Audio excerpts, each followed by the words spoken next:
Banje kubasuhuza mwese mukurikiranye Zamuka TV. Uyu ni umwanya ngiye kubagezaho amakuru mu Kinyarwanda.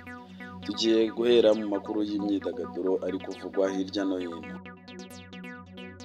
Amakuru yacu y'imyidagaduro reka tuyahere kuri Zari ategerejwe mu Rwanda nyuma y'imyaka 9.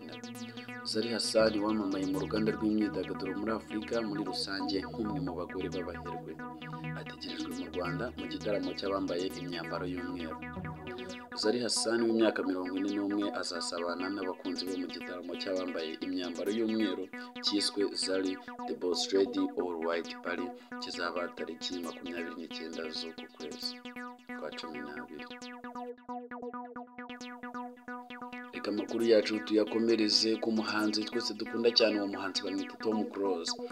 Tom Close yahamije ko alubumu ye nshya iri ku rwego rw'izaba Davido, Wizkid na Diamond. Amakuru yacu tuyakomereza kuri Kitoko. Kitoko yahaye isezerano abakunzi be nyuma y'imyaka 4 adashyira indirimbo hanze. Kitoko bibarwa wari umaze imyaka irenga 4 adasohora indirimbo, yasohoye iyitwa Urimana yo kuramya no guhimbaza. Amakuru yacu ntaha tuyasoreje, mwakoze kubana natwe kandi mukore subscribe mukomeze kubana natwe. Nari Dukuze Igabe Christian, mwakoze.